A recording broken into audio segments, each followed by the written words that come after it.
Hello everyone, welcome to this week's webinar. We are here in Scottsdale, Arizona at the MySwing Pro Studio. MySwing is a 3D motion capture system that we use for golf to study how your body's moving and to improve what we call your golf biomechanics. As usual, we're brought to you by Medicus Golf and KickX Golf. Right next to us is the Barrett-Jackson auction, which I know you've all seen on TV.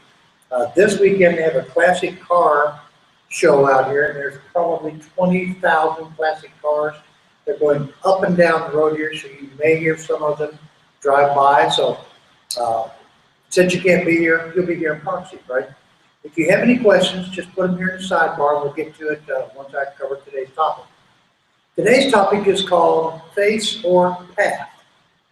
Now, before I get into that, many years ago, Dr. Gary Wyron, who was the head of education at the time for the PGA of America, he's also in the PGA Hall of Fame and the Golf Teachers Hall of Fame, wrote the PGA teaching manual.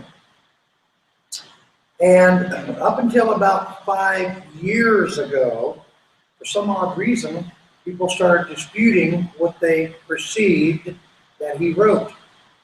When in effect, what he did write was primarily the ball will start wherever the face is pointed at impact and will curve away from the path. The path being where is the club head moving? In to out, down a straight line, or to the left of target, or to the right of target. So he wrote about this many years ago in the book, and then it got misconstrued, and the supposed new ball flight laws came up. And the laws really aren't new. What he wrote was just misconstrued, but if you ever get a chance to look at it, look on page 34, and you'll see words to the effect that the ball starts in the direction of the club face. Now, the club face is an overriding factor to the swing path. This would be the path going more in to out, or outward and inward, what we call more inward to outward, or kind of down the line. The path is what the club head is taking. So the higher the swing speed, the more the club face dictates that path. So with the driver, it could be 85%. With the wedge, it won't actually be 50%, but it will be around the 50% area. So the higher the speed, the more that club face influences the percentage-wise of where that ball starts. But the ball will start wherever the club face is pointed at impact. So we see a lot of things that said, now if I want the face to be pointed to the right at impact for a right-handed player, would I set my face up square to my target line, aiming to the right or aiming to the left? Well, and the answer is that depends. So what happens is, if your hands are fairly well educated in controlling what this club face does, then you can set it square and have it just slightly open at impact to get a draw, or have it slightly closed at impact to start the ball left and to get a fade. But again, the ball is going to curve away from the path. So however you set up, if your hands aren't that educated, you may want to set up with your face pointed slightly to the right for a draw, where you want the ball to start, or slightly to the left for a fade, again, where you want the ball to start. So recommendation-wise would be, aim the club face where you want the ball to start,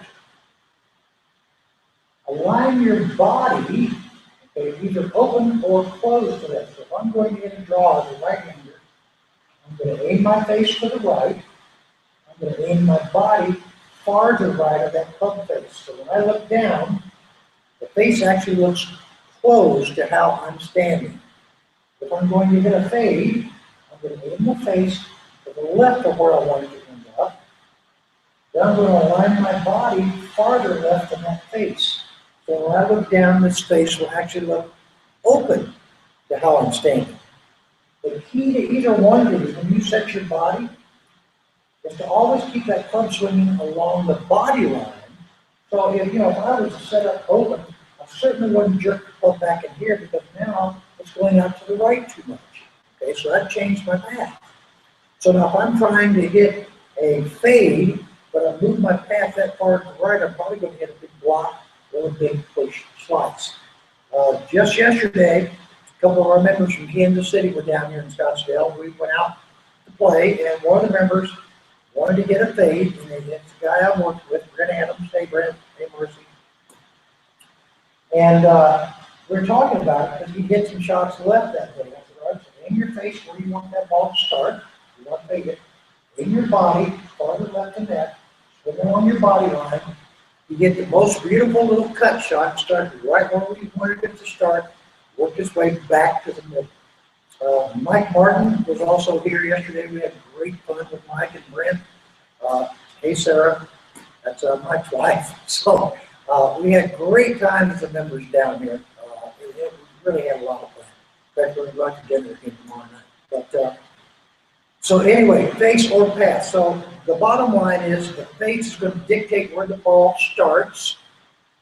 The path you're swinging on is going to dictate the curve. Okay? So again, we've used this multiple times, but let me grab two other clubs here.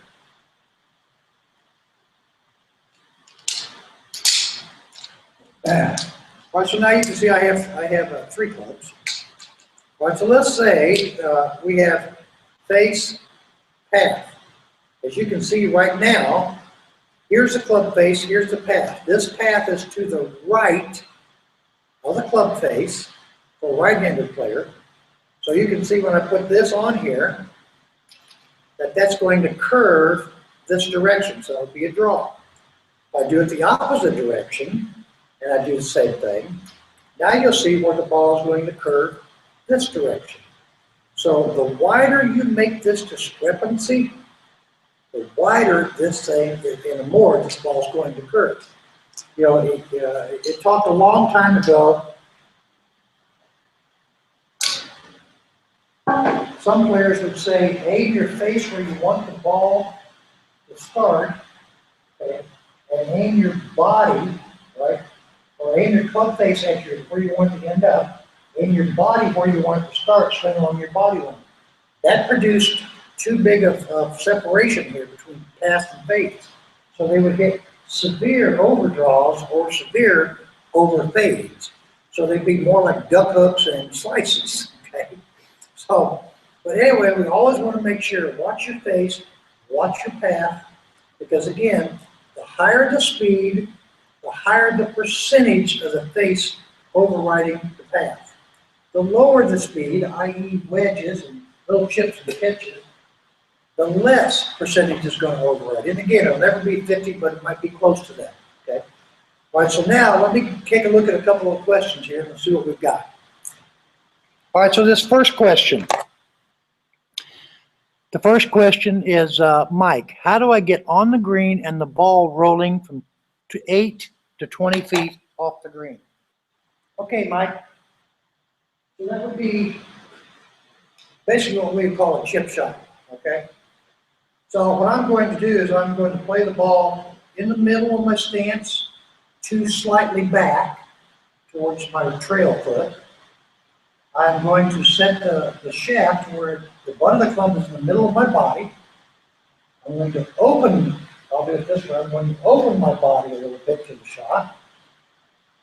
I'm going to place a little bit more weight on my target side foot, and then I'm going to take this triangle that's formed between the lead arm, my shoulders, and my trail arm. I'm going to move this triangle back and through. Very, very simple shot. You pick the point that you want the ball to land and let it roll out the rest of the way. So let's say that you had 21 feet from where your ball is, okay, to the hole.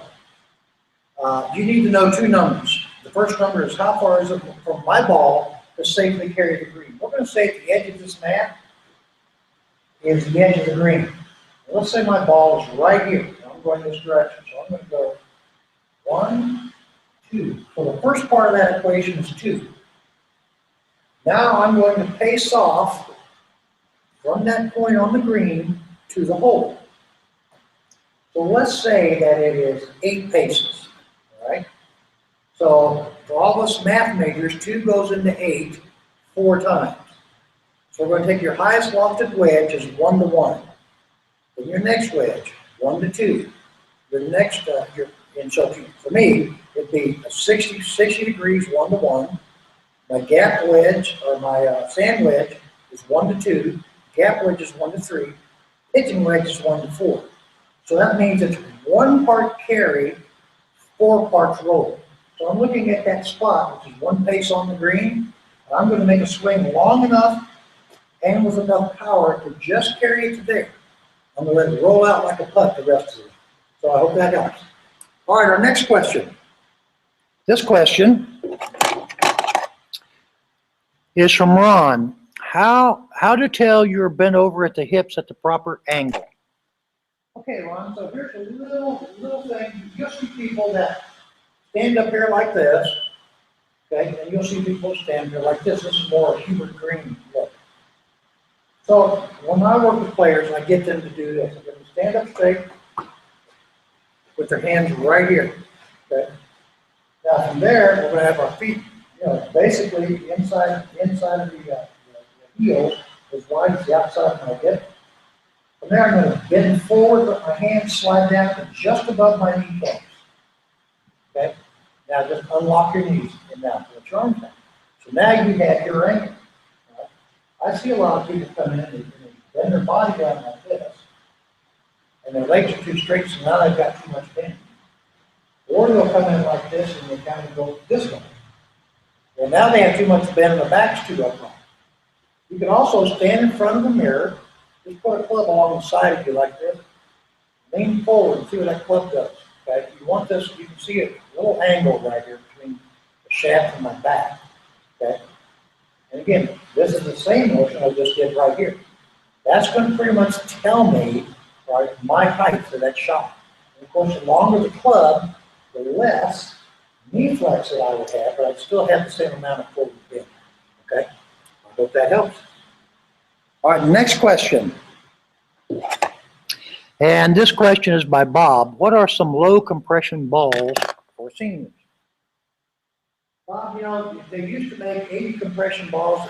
A lot of people are old enough to remember the old Club Special ball that was by a Cushnet. That ball was like, I don't know, maybe 70%. You'd hit it.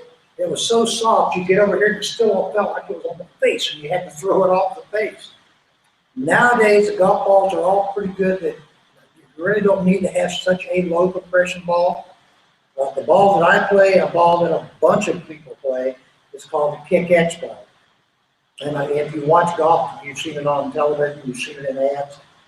That ball's been tested by outside sources to give the best distance for lower swing speeds all the way up to higher swing speeds.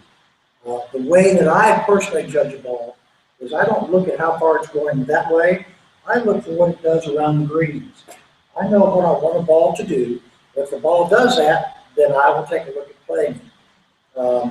When you get to a certain point, you're not going to gain 10, 12 yards by changing the ball. But I would certainly try the Kick X balls because they are excellent. All right, next question. All right, this question is from Jay. I'm having trouble hitting a cut shot. I have an open stance and open the club face to my path and swing along my body line. Unfortunately, I continue to hit pull hooks. Okay, well, here is the science of this. If your face, and again, you're trying to get that cut, so you want your face aimed left of where you want it to end up, okay? You want your body left of the club face.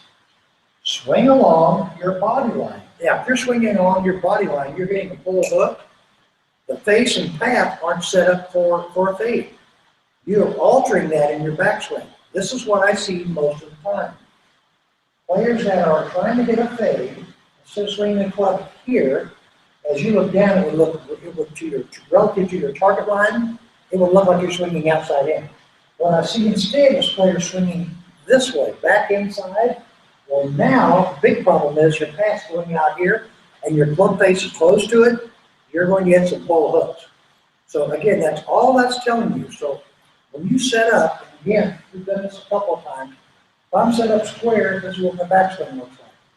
All right, if I'm set up to fade it, this is what my backswing looks like. See, it's all the same relative to my body.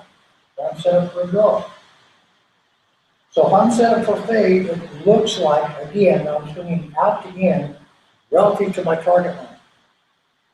I'm set up for a draw when I make the same swing in sync with my body relative to the target line. It looks like it's going severely in to out. So when people set up for a fade and they get a big old double cross pull hook, they are not swinging that path out here. And the club face, obviously, if it doesn't do that, remember, it's a face-to-path relationship. Every time your ball draws, you know that your path was to the right of your club face for a right-handed golfer, no matter where it starts. Every time you hit a fade for a right-handed golfer, you know that your path was to the left of the face, no matter where it starts. So if you just go by that rule, you'll know what's happening with your face and path. Okay? Well, we don't have any more questions. I appreciate everybody showing up. I hope you're enjoying these webinars. If you have some concepts or questions or topics you want us to go through, just send us an email with it, and we'll put that on our list of things to talk about. If you want to get ready to work on your game before spring gets here, head on down to Arizona and see me. We'll work together and we'll make you better. See you next week.